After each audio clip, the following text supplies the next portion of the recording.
Dans votre trésor, on va s'intéresser à une des stars de la cuisine française, la pomme de terre. À l'eau, en purée, en gratin ou en frites, on en consomme 50 à 55 kilos par habitant et par an.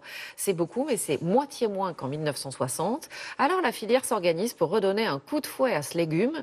Vous allez voir que certaines PME innovent. On vous donnera aussi des recettes. Catherine Rougerie, Élodie Delevoye, Camille Lemeur.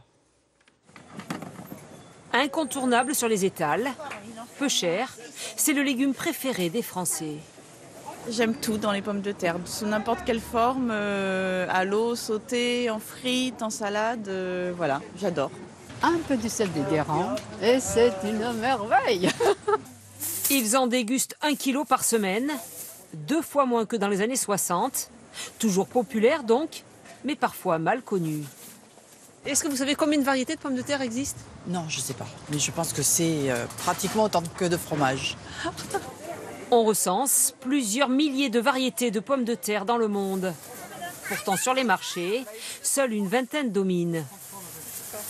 Alors, pour relancer la consommation, les professionnels innovent. Chaque année, la France produit plus de 5 millions de tonnes de pommes de terre, comme ici en Champagne-Ardenne. Récoltées d'août à octobre et livrées dans cette usine à 40 km d'Épernay. 70 000 tonnes de pommes de terre par an. Parmi elles, des variétés classiques et d'autres remises au goût du jour. On a 2 chaînes de lavage en ce moment qui tournent. Celle-ci travaille de la Celtiane, une chair ferme jaune qui vient de Picardie. Et l'autre chaîne travaille de la Vitelotte. La Vitelotte, c'est une pomme de terre violette qui est beaucoup moins connue sur les marchés. Et elle a la caractéristique d'avoir une chair de couleur très prononcée. Nouvelle couleur, nouvelle saveur, mais pas seulement. Pour séduire et guider le consommateur, il y a aussi les nouveaux packaging. On a innové d'abord en apportant de la simplicité, en renseignant le consommateur sur la destination culinaire et un code couleur très simple et efficace. Pour en arriver là, 10 millions d'euros investis sur ce site. Objectif, tout automatisé. Ici, aucune opération manuelle. Tout est piloté à distance.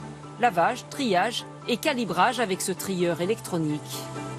Chaque pomme de terre tourne sur elle-même. Elle est prise en photo 25 fois environ.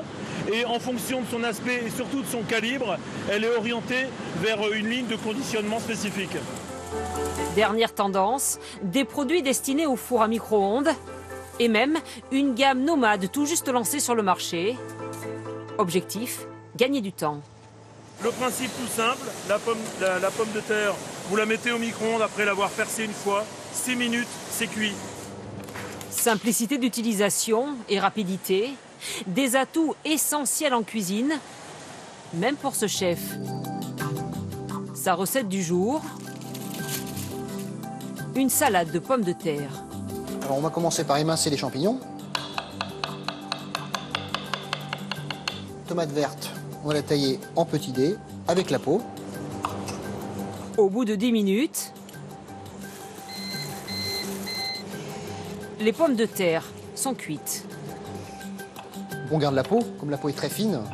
Quelques grains de raisin pour sublimer cet aliment vedette. L'assaisonnement et c'est prêt. En salade, sauté, mijoté en purée ou au four. La pomme de terre, un légume bon marché, indémodable et qui se décline en 1000 recettes.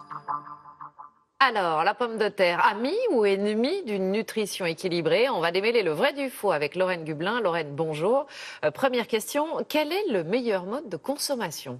Alors, ce n'est peut-être pas le mode de cuisson préféré des Français. En tout cas, pour les pommes de terre, mieux vaut les consommer entières et à la vapeur. C'est comme ça qu'elles sont le moins caloriques et gardent le maximum de minéraux et de vitamines B et C, entre autres. Mais on le sait, certains la préfèrent en purée. Le problème, c'est qu'en cassant les fibres de la pomme de terre, on augmente son index glycémique, c'est-à-dire sa teneur en sucre.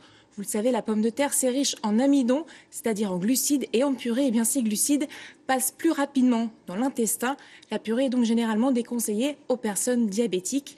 Et puis, dernier détail, vous serez moins rassasié avec une purée qu'avec une pomme de terre entière. Et si on les fait frire, ces pommes de terre, évidemment, c'est moins bien. Oui, vous vous en doutez, c'est la plus mauvaise façon de manger les pommes de terre. Rissolées ou en frites, on multiplie par 5 l'apport calorique. Alors, petit conseil des nutritionnistes, si vous préférez vraiment faire frire vos pommes de terre, mieux vaut faire de gros morceaux plutôt que des frites très fines. Comme ça, les gros morceaux absorbent moins d'huile. Par rapport au riz ou aux pâtes, est-ce que la pomme de terre est plus calorique? Non, au contraire, pour une portion de 100 grammes, les pommes de terre, à l'eau, attention, restent moins riches en calories que les lentilles, les pâtes blanches ou le riz blanc. Vous pouvez le voir sur ce tableau. Mais les lentilles, par exemple, ont l'avantage, elles, d'être plus riches en fer et en fibres. On le rappelle, il faut donc manger varié et équilibré. Merci à vous, Lorraine, pour ce petit menu spécial pommes de terre. Suite et fin de notre fête.